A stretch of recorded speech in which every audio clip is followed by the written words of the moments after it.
Hi, welcome to On This Day in Tudor History with me, a very windswept Claire Ridgway, here in the village of Luca in Almeria in Andalusia, Spain. And hopefully you can see the mountains behind me. It's a lovely sunny day, quite breezy, which is why my hair's blowing all over the place, but I just thought you'd like to see another view.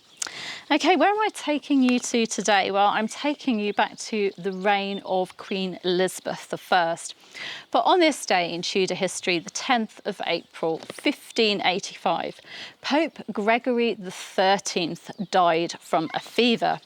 He was succeeded by Pope Sixtus V. Now, Pope Gregory has sort of gone down in history as being the one that reformed the calendar. He introduced what is now called the Gregorian Calendar, taking its name from him, Pope Gregory, or it's also referred to as the Western or Christian calendar. And he reformed the calendar by papal bull on the 24th of February 1582. Now, the Gregorian calendar replaced the Julian calendar, which had been the official calendar of Europe since 45 BC, so rather a long time. It had been invented by Julius Caesar, hence Julian calendar, in an attempt to bring order to the chaos caused by priests adding days to the Roman calendar in his empire. By 1582, the Julian calendar was behind the solar calendar by 10 days, and Pope Gregory wanted to correct this.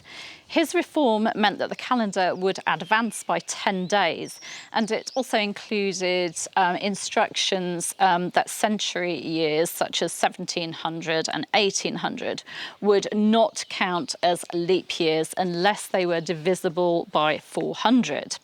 It also included a reform of the lunar cycle used by the Church to calculate the date of Easter, which was far more accurate than the Julian calendar, as it only differed from the solar calendar by 26 seconds, which only adds up to a difference of 1 day every 3,323 years.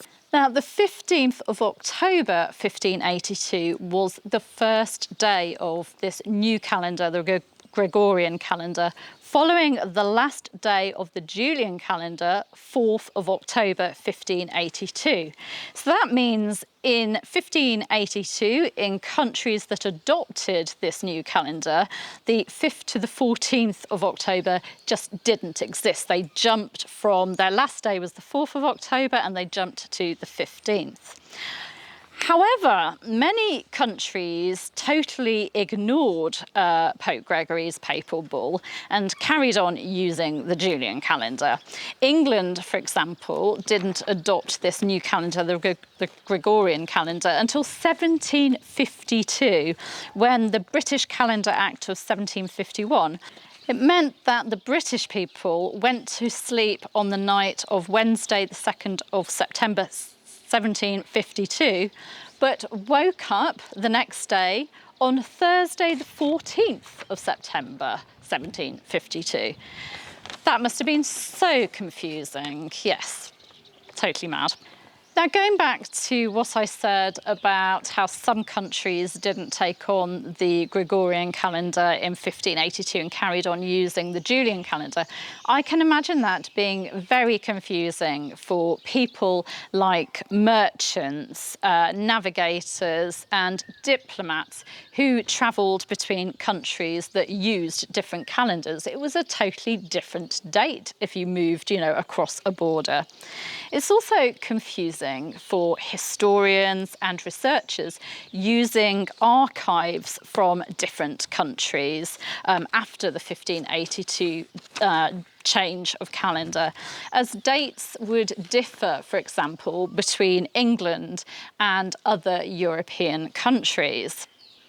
As historical novelist Kate Emerson points out on her website, English reports on the Spanish Armada of 1588 record events as taking place 10 days earlier than Spanish reports do. So you have to bear that in mind when you're using English sources and Spanish sources. Benjamin Woolley, in his book on John Dee, the Queen's Conjurer, explains that communications during the period between 1582 and 1752, when England adopted the new calendar, customarily carried two dates, one OS, or Old Style, the other NS, or New Style. So this double dating and the different dates between different countries is something to bear in mind when you're researching records of different countries between the years of 1582 and 1752, as well as taking into account the fact that the new calendar year didn't start on the 1st of January, it started on Lady Day, the 25th of March. Oh boy, lots to take into account. Now, a piece of trivia for you. The Orthodox churches still celebrate Easter according to the Julian calendar because changing it to the Gregorian calendar would mean that it would sometimes coincide with the Jewish Passover.